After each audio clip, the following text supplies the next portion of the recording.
खुदा बाप और बेटे और उल कुदुस के नाम से आमीन। मेरे अज़ीज़ो, आइए हम खुदावंद अपने खुदा का शुक्र करें जिसने आज का ये खूबसूरत दिन हमारी ज़िंदगी में बढ़ा दिया। तो आइए अज़ीज़ो, हम आज के दिन का आगाज़ बाइबल मुक़द्दस में से पाकमा कलीसिया की चुनी हुई तिलावतों से करते हैं। जो कोई अपने भाई को प्यार करता है वो नूर में रहता है। हमारे लिए आज की पहली तिलावत मुक़द्दस यूहन्ना रसूल का पहला ख़त, उसका दूसरा बाब 3 आयत से लेकर 11वीं आयत तक। अगर हम उसके हुक्मों पर अमल करें तो हम इससे जानते हैं कि हमने उसे पहचान लिया है। जो कहता है कि मैं उसे पहचानता हूँ और उसके हुक्मों पर अमल नहीं करता, वो झूठा है और सच्चाई उसमें नहीं। मगर जो उसके कलाम पर अमल करता है, फिर वाकई उसमें खुदा की मोहब्बत कामिल हो गई है। हम इसी से जानते हैं कि हम उसमें हैं। जो कोई ये कहता है कि मैं उसमें बसता हूँ, तो चाहिए कि जैसा वो चलता था वैसे ही ये भी चले। ऐ प्यारो, मैं किसी नए हुक्म की बाबत नहीं बल्कि उस पुराने हुक्म की बाबत तुम्हें लिखता हूँ जो तुम्हें शुरू से मिला। ये पुराना हुक्म वही कलाम है जो तुमने सुना। ताहम जो लिखता हूँ एक तरह से नया हुक्म है, और ये बात उस पर और तुम पर सादिक आती है, क्योंकि तारीकी मिटती जाती है और हकीकी नूर अब चमकने लगा है। जो कोई ये कहता है कि मैं नूर में हूँ और अपने भाई से दुश्मनी रखता है, वो अभी तक तारीकी ही में है। जो कोई अपने भाई को प्यार करता है वो नूर में रहता है और उसमें ठोकर खाने का कोई इम्कान नहीं है। मगर जो अपने भाई से दुश्मनी रखता है वो तारीकी में है और तारीकी ही में चलता है और नहीं जानता कि कहाँ जा रहा है, क्योंकि तारीकी ने उसकी आंखें अंधी कर दी हैं। पाक कलाम का पढ़ा और सुना जाना हम सब के लिए बाइस बरकत हो। खुदा का शुक्र हो। अफलाक खुश हों और ज़मीन शादमानी करे।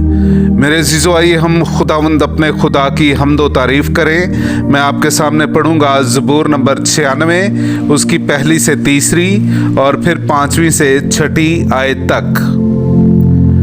खुदावंद के लिए एक नया गीत गाओ। ऐ तमाम ममालिक, खुदावंद के लिए गाओ। खुदावंद के लिए गाओ, उसके नाम को मुबारक कहो। रोज़ बरोज़ उसकी निजात की बशारत दो।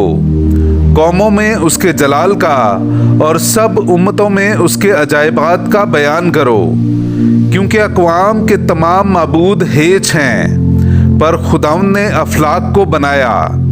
अज़मत और हशमत उसके हुजूर हैं, कुदरत और जमाल उसके मक़दिस में हैं। पाक कलाम का पढ़ा और सुना जाना हम सब के लिए बाइस बरकत हो।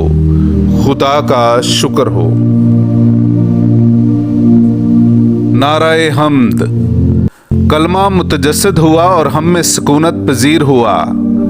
जितनों ने उसे कबूल किया उसने उन्हें इक़्तिदार बख्शा कि खुदा के फर्जंद बने। हालेलुया। मेरे अज़ीज़ो, आइए हम आज का इंजीली इक़्तिबास सुनते हैं। इंजील मुक़द्दस बामुताबिक मुक़द्दस लूका, उसका दूसरा बाब 22वीं आयत से लेकर 35वीं आयत तक। और जब मूसा की शरीयत के मुआफिक उनकी तहारत के दिन पूरे हो गए तो वो उसे यरूशलेम में लाए ताकि उसे खुदावंद के आगे हाजिर करें, जैसा कि खुदावंद की शरीयत में लिखा है कि हर एक पहलौठा बच्चा खुदावंद के लिए मखसूस ठहरेगा। और ज़बीहा लाएं, यानी कुमरियों का एक जोड़ा या कबूतर के 2 बच्चे, जैसा खुदावंद की शरीयत में लिखा है। और देखो, यरूशलेम में शमौन नामी एक आदमी था, और वो रास्तबाज और दीनदार और इसराइल की तसल्ली का मुंतज़िर था, और रूह कुदुस उस पर था। उसे रूह कुदुस से आगाही हुई थी कि जब तक तू खुदावंद के ममसू को ना देख ले, मौत को ना देखेगा।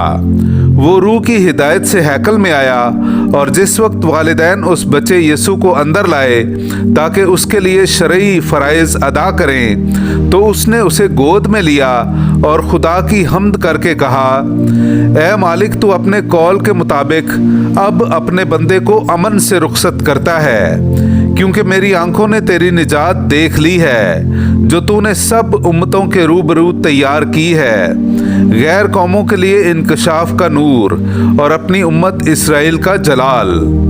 और उसका बाप और उसकी माँ इन बातों पर ताज्जुब करते थे जो उसके हक में कही जाती थीं, और शमौन ने उनके लिए बरकत चाही और उसकी माँ मरियम से कहा, देख, ये इसराइल में बहुतेरों के गिरने और उठने के लिए और ऐसा निशान होने के लिए मुकर्रर किया गया है जिसके खिलाफ कहा जाए, और तेरी अपनी जान के अंदर से तलवार गुजर जाएगी ताकि बहुत से दिलों के ख्याल खुल जाएं। पाक कलाम का पढ़ा और सुना जाना हम सब के लिए बाइसे बरकत हो। खुदा का शुक्र हो।